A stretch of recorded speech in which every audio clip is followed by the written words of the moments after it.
كما صليت على إبراهيم وعلى آل إبراهيم إنك حميد مجيد اللهم بارك على محمد وعلى آل محمد كما باركت على إبراهيم وعلى آل إبراهيم إنك حميد مجيد الحمد لله সর্বপ্রথম মহান রব্বুল আলামিনের আলিশান দরবারে অসংখ্য শুকরিয়া আদায় করি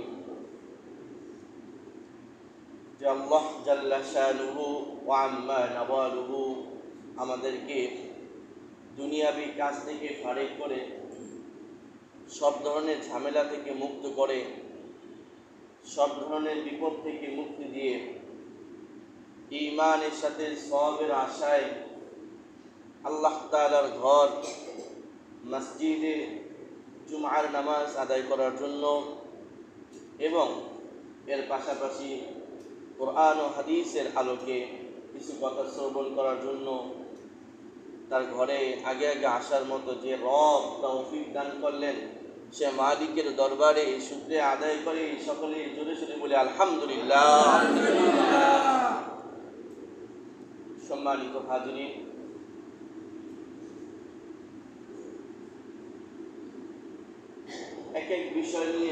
একটা বিষয় নিয়ে সবার মত একরকম থাকে না, এক খাবার নিয়ে সবার চাহিদা একরকম থাকে না, এক এক বিষয় নিয়ে এক একজনের দৃষ্টিভঙ্গি এক এক রকম। যে কোনো বিদ্যা বলেন, যে কোনো বিষয় বলেন, এক একজনের আপনি সাধারণ একটা রোগের চিকিৎসা যদি ডাক্তারের কাছে করাতে চান, সব ডাক্তার কি একমত বা এক রিপোর্ট দেয়? সব ডাক্তার একই ওষুধ দেয়? রোগ কিন্তু একটা, কিন্তু ওষুধ কি একরকম দেয়? আবার কোনো মাসালা বিভিন্ন বিষয় জানতে গেলেও আলেম ওলামাদের কাছে আমরা বিভিন্ন মত পাই। একই মাছ বাজারে এক একজনের কাছে এক এক রকম দাম, অর্থাৎ বিভিন্ন একটা বিষয় নিয়ে বিভিন্ন জনের কাছে বিভিন্ন মত, বিভিন্ন দৃষ্টিভঙ্গি, বিভিন্ন ধারণা। কিন্তু পৃথিবীতে এমন একটা বিষয় আছে যে বিষয় নিয়ে মুসলমান তো আছেই এবং এর পাশে হিন্দু, খ্রিস্টান, নাসারা, অন্য যত ধর্মের লোক আছে, এমনকি যারা নাস্তিক, আল্লাহকে যারা বিশ্বাস করে না, আল্লাহ যা আছেন এটা কিন্তু বিশ্বাসই করে না, এরা পর্যন্ত একটা বিষয়ে তারা একমত। এমন বিষয়টি কি বলতে পারেন আপনারা? মাশাআল্লাহ, সবাই উত্তর সঠিক হয়েছে। মৃত্যু এটা এমন একটি বিষয় যে বিষয় নিয়ে কারো কোনো মতভেদের বিষয় নাই। এমন কোনো লোককে আপনি পাবেন যে বলছে মৃত্যু নাই, মৃত্যু অস্বীকার করে। যে নাস্তিক আল্লাহকে অস্বীকার করে, যে বলে নাস্তিক কি বলে, যে যা চোখে দেখি না তা বিশ্বাস করি না, আল্লাহকে দেখি না তা আল্লাহকে বিশ্বাস করি না, এটা তার যুক্তি। সে আল্লাহকে বিশ্বাস করে না, কিন্তু ওই ব্যক্তিও কি বলে মৃত্যু একদিন, তার মানে এটা চিরসত্য। কিন্তু এই চিরসত্য আমাদের বাস্তবতা, আমাদের সমাজ ব্যবস্থা সব কিছু মিলিয়ে এমনভাবে সাজানো হয়েছে, মানুষ চাইলেও মৃত্যুকে সহ্য করতে পারে না। পারে কখনো একটা শিশু যখন ছোট্ট হয় তখন তার মা তাকে লালন করেন, পালন করেন, একটু বড় হয় তখন তার মাথায় ঢুকিয়ে দেয় বাবা পড়াশোনা করতে হবে, নতুন মানুষ হতে পারবা না, এই মেসেজ দেওয়া হয়। এই পড়াশোনার জন্য দরকার হলো তুমি নামাজ ছাড়ো, তোমার পরীক্ষার রেজাল্ট ভালো করতে হবে। পড়াশোনা শেষ হলো, এরপর চাকরির দিক চলে গেল, তখন তাকে মাথায় ঢুকাই দেওয়া হয় বাড়ির থেকে তোমাকে টাকা কামাতে হবে না, তোমার ভবিষ্যৎ অন্ধকার। এরকম করেই একটা অবস্থা, বিস্তারিত অনেক সময় হয়ে যাবে। সংক্ষেপে বলি, আমাদের জীবন ব্যবস্থা যেমন শুধু টাকা কামাও, সম্পদ কামাও, এর ভিতরেই আমাদের জীবনটা শেষ হয়ে যায়। ঠিক যখন আমি বিছনায় শায়িত তখন হয়তো কখন একটু একটু মিস কল আমার মনে আসে, আমাকে মরতে হবে। এমন একটা সময় মিস কলটা আসে, ডাইরেক্ট কল আমি শব্দটা কেন বললাম না, ডাইরেক্ট কল হতো তখনও সে ভালো হয়ে যেত, তখনও সে ভালো হয় না, কারণ সে প্যারালাইসিস রোগী হয়ে রিমোট দিয়ে টিভি দেখছে। বাসায় শুয়ে শুয়ে কি করতেছে, সে রিমোট দিয়ে ছেলেকে বলে বাবা চেঞ্জটা করে দাও, অ্যান্ড্রয়েড সেট তুমি সামনে রেখে দাও। এই জন্য আমি বললাম মৃত্যুর মিস কল এসেছে, ডাইরেক্ট কল আসে না। ডাইরেক্ট কল তার মাথায় যদি আসতো তো সে ওই অবস্থায় গুনাহ করতো না। তার মানে মৃত্যুতে যখন সে কাছাকাছি তখনও তার কাছে মৃত্যুটা তার কাছে স্পষ্ট না, পরিবার সম্পদ এগুলো আড়াল হয়ে দাঁড়ায়। কিন্তু এটা সত্য বিষয়টাকে আমাদের সমাজ ব্যবস্থা, দুনিয়ার অবস্থা আমাকে দূরে ঠেলে দিয়েছে। অথচ নবীজি বলেন তোমরা এই মৃত্যুটাকে বেশি বেশি স্মরণ করো, তাহলে ইহকালে তুমি সাকসেস, পরকালেও তুমি সাকসেস হতে পারো। যাই হোক, আমরা ধারাবাহিক আলোচনা করতেছিলাম যে 10টা আমল এমন আছে যে কাজগুলো যদি কেউ করে তার কি হবে ভাই? ঈমানি মৃত্যু নসিব হবে, ভালো একটা মৃত্যু আল্লাহ তাকে দান করবে। আমলগুলো আশা করি আপনাদের মনে আছে যে নামাজ পড়তে হবে, 2 নম্বর চোখের হেফাজত করতে হবে, পর নারীর দিকে তাকানো যাবে না, মেসওয়াক করতে হবে, আজানে জবাব দিতে হবে, সবসময় উজুর সাথে থাকতে হবে, দান সদকা গোপনে হোক দান সদকা করতে হবে, আলেমদের সাথে সম্পর্ক করতে হবে, তাদেরকে ইজ্জত দিতে হবে, এবং সর্বশেষ যেটা যে ইহদিনাস সিরাতাল মুস্তাকিম, আল্লাহর কাছে হেদায়েত চাইতে হবে, আল্লাহ আপনি আমাকে হেদায়েত দেন এবং সুন্দর একটি মৃত্যু দান করেন। 10টা আমলের কথা আমরা এটা আলোচনা করেছিলাম দীর্ঘ কয়েক সপ্তাহ যাবত। এই সপ্তাহে আমরা 2টি বিষয়ে কথা বলার চেষ্টা করবো ইনশাআল্লাহ। এই যে 10টা আমল আমি করলাম বা একটা করলাম, আমি আশাবাদী আমার মৃত্যুটা ভালো হবে। আমি বুঝবো কিভাবে আমার ভাই আমার বাবা এর মৃত্যুটা ভালো হয়েছে কিনা, বোঝা দরকার আছে কিনা।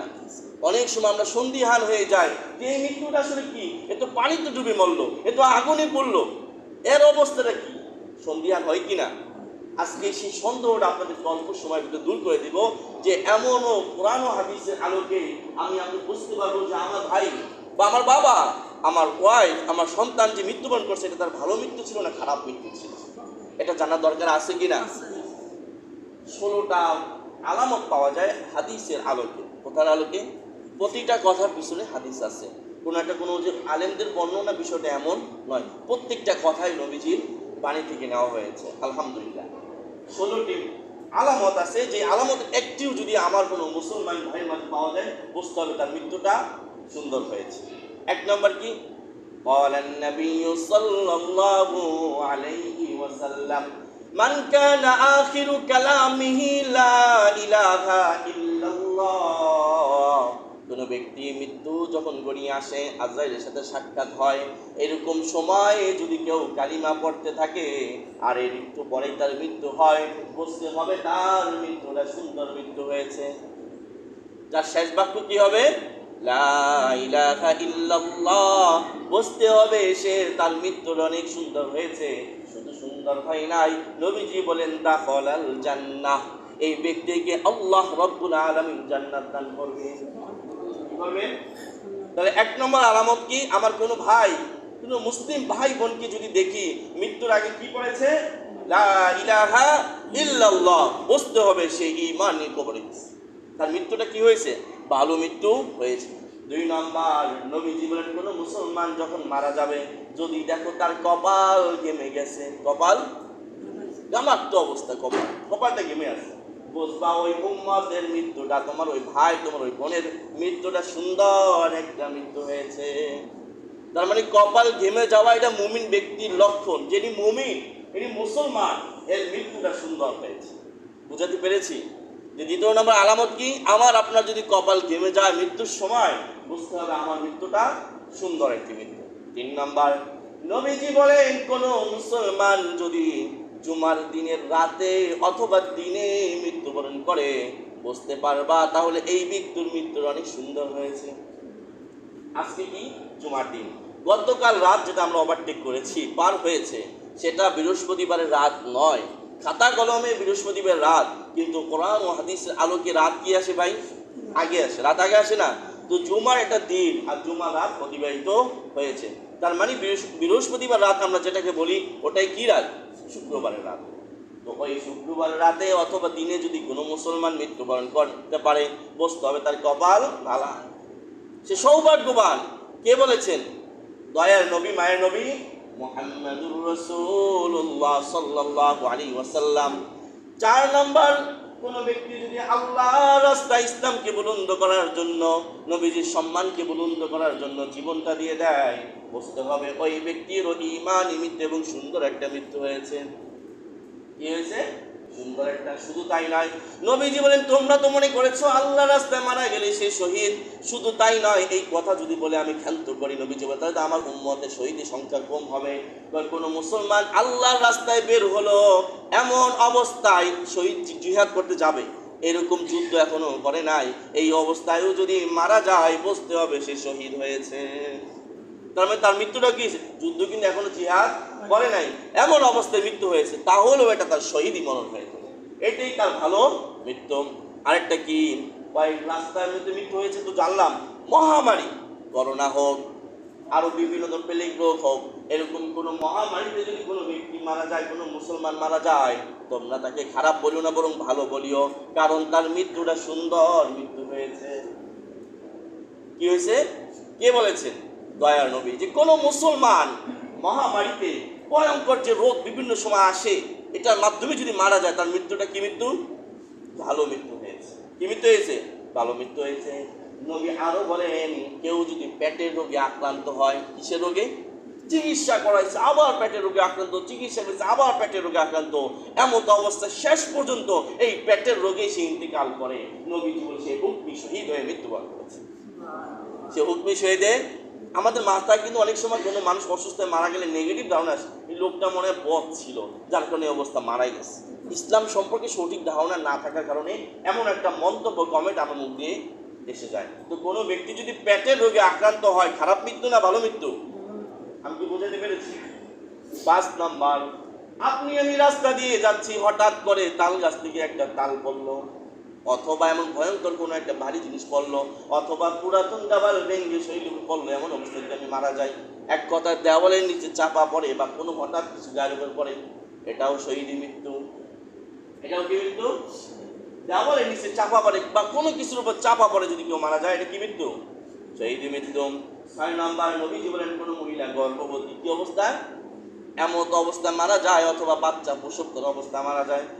যদি এমন অবস্থায় মারা যায়, নবীজি বলেন এই মহিলা শহীদের মর্যাদা পেয়ে মৃত্যুবরণ করলো। কি অবস্থায়? শহীদ। 7 নাম্বার, কোনো ব্যক্তির বিষ পড়া হয়েছে। কি হয়েছে? বিষ পড়া, কালানো হলো, চিকিৎসা করানো হলো, ভালো হলো, আবার হলো পেটের রোগের মতো, কিন্তু অবশেষে এই বিষ পড়ার কারণে তার ইন্তেকাল হয়। নবীজি বলেন এর মৃত্যুটা সুন্দর মৃত্যু হয়েছে। কি হয়েছে? কতটা কষ্টে সে শেষ করেছে জীবনটা, কিন্তু শেষটা কি হয়েছে? তার ভালো হয়েছে। আল্লাহ নবীর সাহাবী সম্ভবত সাদ রাদিয়াল্লাহু আনহু 30টা বছর পিঠে ফোড়া হয়েছিল, এরকম অবস্থায় তিনি শায়িত ছিলেন। তিনি ওই 30 বছরে একটা ওয়াক্ত তিনি নামাজ আদায় করেন না। আর শেষ মুহূর্তে বলেন, আমি এমতো অবস্থায় আল্লাহর উপরে আমি খুশি। আল্লাহর উপরে। সাদ অথবা ইমরান রাদিয়াল্লাহু আনহু, দুঃখিত আমার ভুল হতে পারে, এমন একজন সাহাবী যে 30 বছর তিনি বিছনায় শায়িত ছিলেন, এমন অবস্থায় তার মৃত্যু হয়েছে, কিন্তু এখন তো নামাজ কাজা হয় না, এরকম রোগে আক্রান্ত হয়ে মারা গেছে। তারা খুশি হতেন রোগ আসলেও। আর 9 নাম্বার, কোনো ব্যক্তি যদি আগুনে পুড়ে মারা যায়, কি করলে? আগুনে পুড়ে যদি আকস্মিকভাবে, ইচ্ছাকৃতভাবে না, অনিচ্ছাকৃতভাবে, যে গতকালকেও আমরা দেখলাম যে গাজীপুরে কত ফ্যাক্টরিতে আগুন লেগেছে, আগুনে পুড়েও যদি কোনো মুসলমান মারা যায়, তার মৃত্যুটা শহীদী মৃত্যু। 10 নম্বর, সম্পদ রক্ষা করতে গিয়ে, সম্পদ কিভাবে? আপনার জমি আপনি জানেন, এমন অবস্থা আরেকজন তার ক্ষমতার জোরে, শক্তি জোরে নিয়ে যাচ্ছে, কিন্তু আপনার হক আপনি আদায় করতে গেলেন, এমন অবস্থা সে পাওয়ার খাটিয়ে আপনাকে নিহত করলো, তার মানে আপনার মৃত্যুটা সুন্দর মৃত্যু হয়েছে। এটা আপনি অন্যায় করেন, এটা আপনার অধিকার, আপনার অধিকার আদায় করতে যে আপনি মারা গেছেন, এটা আপনার অপরাধ নয়। কিন্তু যে যদি জুলুম করতে যায় মারা যায়, তারটা তো খারাপ, কিন্তু আমার হক আদায় করতে যদি মারা যায়, এটা আমার জন্য ভালো। 11 নাম্বার, নবীজি বলেন কোনো ব্যক্তি যদি তার পরিবারকে বাঁচাতে যায়, পরিবারকে ডাকাত হোক, সন্ত্রাসী হোক, বা ধর্ষণ করতে গেছে, বিভিন্ন ইত্যাদি খারাপ, সে তার পরিবারকে সেভ করতে গেছে, সেভ করতে যে নিজেই শহীদ মৃত্যুবরণ করছে, নবীজি বলে এর মৃত্যুটাও সুন্দর মৃত্যু হয়েছে। কি হয়ে গেছে? সুন্দর মৃত্যু। 12 নাম্বার, ইসলাম রক্ষা করতে গিয়ে কেউ কোরআনকে অবমাননা করলো, কেউ নবীজিকে গালাগালি করলো। এই কয়েকদিন দেখলেন একজন বইটা কিছু যেন পড়ে, কোরআন সে পারাচ্ছে, নাউজুবিল্লাহ, কোরআন ওপেন ভাবে পারাচ্ছে। তো নবীজির জমানা যদি একটু কেউ করতো, সাথে সাথে তার বাঁচার অধিকার থাকতো না। তো এরকম মানিজ্য, ইসলামের রক্ষা, সম্মান রক্ষা করার জন্য কেউ যদি জান দেয়, তাহলে কি হবে? সে শহীদী মৃত্যু লাভ করবে।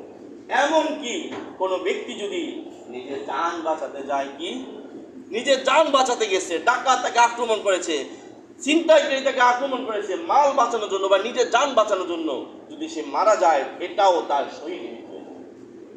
আর ভয় আছে মনে, চোরের সাথে মারামারি, ডাকাতের সাথে মারামারি করতে যদি আমার জীবন চলে যাবে না, আফসোস আছে? কারণ আমার জিনিস আমি দিব কেন তাকে? আমার শরীরে শক্তি আছে, আমি তার সাথে যতটুকু করে লড়াই করবো, আমি কেন তাকে সম্পদ দেব? ইসলাম সমর্থন করে। আপনার এই লড়াইটাকে কি করে? ইসলাম সমর্থন। এমনি বলে যে দিয়ে দাও, হ্যাঁ আপনি দিতে পারেন, সেটা আপনার ব্যক্তিগত ব্যাপার, কিন্তু লড়াই করেন এটা দোষণীয় না, এটা আরো প্রশংসনীয়। ছাড়লে ছাড়তে পারেন, সেটা আপনার ব্যক্তিগত। 14 নাম্বার, জুলুম প্রতিহত দিকে কি করতে গিয়ে? জুলুম, একটা ভাইকে জুলুম করা হচ্ছে, এমন অবস্থা আপনি বাধা দিলেন, কি হলো? উল্টা আপনাকে তাকে আক্রমণ করে শেষ করে দিল। এই মৃত্যুটাও আপনার সুন্দর মৃত্যু হয়ে যাবে। কি হয়ে যাবে? সুন্দর মৃত্যু। 15 নাম্বার, যে ব্যক্তি আল্লাহর রাস্তায় পাহারা দিতে যায়, কি করতে যায়?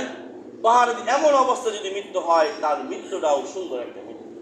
সর্বশেষ 16 নাম্বার যে কারণ, কোন ব্যক্তি মাত্র দান সৎকার করলো, কি করলো? উদাহরণস্বরূপ বলি, আমাদের মাসজিদে বারান্দা বসার কি দরকার? টাইলস দরকার। কত টাকা দরকার? 40,000 টাকা। আমরা পেয়েছি কত? 15,000 টাকা। নগদ আসছে কত? 7-8 হাজার টাকা। এখন আজকে এই জমায় কেউ দান করলো, আসেন কেউ এরকম? আমি উদাহরণস্বরূপ প্র্যাকটিক্যালে বুঝিয়ে দিচ্ছি যে আমাদের বারান্দার পাশে টাইলস দরকার, সেই টাইলসের জন্য কত হাজার টাকা দরকার? 40,000 টাকা। কালেকশন হয়েছে 15,000 টাকা, তো বাকি আছে 25,000। এই টাকা আপনি এখন কিছু টাকা দান করলেন, আল্লাহ না করে আজকে বিকেলে আপনার মৃত্যুটা হলো, আপনার নবীজির কথা অনুযায়ী আপনার মৃত্যুটা সুন্দর মৃত্যু হয়েছে। মানে আপনি দান করার পরেই তো মারা গেলেন, ভালো কাজ করার পরে কি করলেন? মারা গেলেন। আসেন কেউ এরকম? আমার বয়ানের সাথে প্র্যাকটিক্যাল বিষয়টাও এসে গেছে, তাই বলছি। আমি সময় নিব না এই বিষয়ে, যে আমাদের এখনো 25,000 টাকা শর্ট। কত টাকা? 25,000 টাকা শর্ট। এই বিষয়ে যদি অংশগ্রহণ করতে চান 1 মিনিট কালেকশন হবে, কারণ আমাদের জুমার নামাজের সময় হয়ে গেছে। আসি কেউ ভাই? 25,000 টাকা শর্ট, যদি কেউ অংশগ্রহণ করতে চাই তাহলেই হবে। তো আমি কথার ভিতরে আরেকটু কথা বলি, এর ভিতরে আপনি মনে মনে নিয়োগ করে ফেলেন। এই যে পণ্যটা আমি আলামত শুনলাম, ভালো মৃত্যু, কোনো গ্যারান্টি আছে যে পণ্যটা আমি আমার হবে? কোনো গ্যারান্টি আছে? খারাপ মৃত্যু তো হতে পারে। আল্লাহ না করুক খারাপ মৃত্যু যদি আমার হয়, কবরে আমার অবস্থা কি হবে? খুব খারাপ অবস্থা হবে। কি হবে? এই খারাপ অবস্থাকে বাঁচার জন্য নবীজি বলেছে, তোমরা সদকায়ে জারিয়া নামক যে একটা ইবাদত আছে, সেটা তুমি করে যাও। সদকায়ে জারিয়া কি? এমন একটা ইবাদত, যে ইবাদত মৃত্যুর পরও সব দিতেই থাকে। যেমন কোন ব্যক্তির মসজিদে টাইলস দান করলো, এই টাইলস যতদিন থাকবে, তার আমল নামায় কবরে ততদিন সব দিতে থাকবে। সুবহানাল্লাহ বলবেন না? এই মসজিদে টাইলস যতদিন থাকবে, তার আমল নামা ততদিন সব দিতে থাকবে। তো সেজন্য এই সদকায়ে জারিয়া আর 5,000 টাকা বলে দেবে, 1,000 টাকা লোক দিয়ে গেছে মামুন নিয়ে।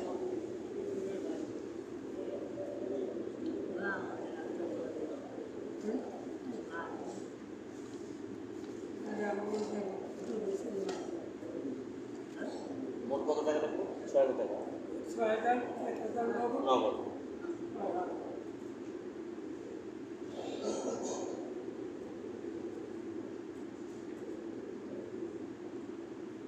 আমাদের মামুন ভাই এই টাইসের কথা শুনে তিনি 6,000 টাকা দান করার নিয়োগ করেছেন এবং নগদ 1,000 টাকা দিয়েছেন। আল্লাহ রাব্বুল আলামিন আমাদের মামুন ভাই দানকে সদকায়ে জারি হিসাবে কবুল করেনি। আমি আপনি যদি তার জন্য দোয়া নাও করি, করবো তো অবশ্যই মন থেকে, যে মুসল্লি এটা ফায়দা পেতেই থাকবে।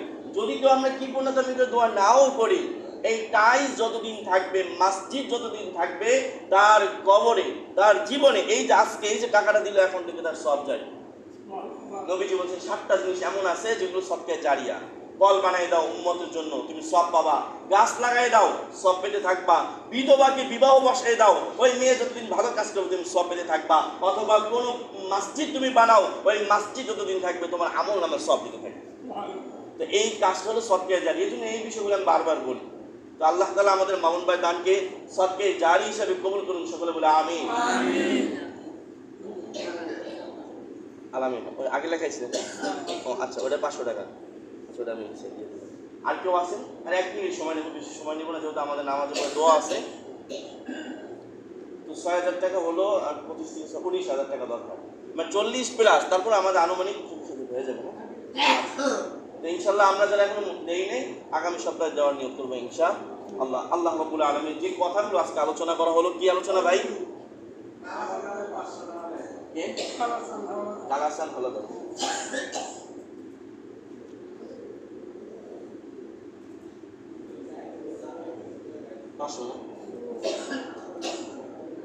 16টা আমরা ভালো মৃত্যুর আলামত আমরা জেনেছি। এই থেকে আমি আপনাদের কি মেসেজ দিতে চাচ্ছি, আল্লাহর কাছে আমরা প্রতি ওয়াক্ত দোয়া করবো, আল্লাহ এই 15টা আলামতের কোনো একটা আলামত আপনি আমাকে মৃত্যুর সময় দান করে দিন। আমার মৃত্যুটা আপনি সুন্দর একটা মৃত্যু দিয়ে দিন। প্রতিটা মনে যেটা আপনাকে আমাকে করতে হবে যদি আমি ভালো মৃত্যু চাই। নতুবা আমরা জানি না গোলাম আহমদ কাদিয়ানী মৃত্যুবরণ করছে কোথায়? বাথরুমে পড়ে গিয়ে মারা গেছে। বুঝতে পারছেন বিষয়টা কোন দিকে? আল্লাহ না করুক এখন কত নতুন নতুন রোগ আপডেট হচ্ছে, যেগুলো মানুষ কল্পনা করে এমন রোগ আছে মানে আসতেছে বা চলছে। তো এমন রোগী যদি আমি কোনো সময় হঠাৎ করে কি না কি হয়, কোন অবস্থায় বেহুশে বাথরুমে মারা যায়, না কোন জায়গায় মানে টিভি দেখা অবস্থায় মারা যায় বলা যায়? একটা গুনার কাজ করা অবস্থায় কেউ মারা যায়, এটা ভালো মৃত্যু না খারাপ মৃত্যু?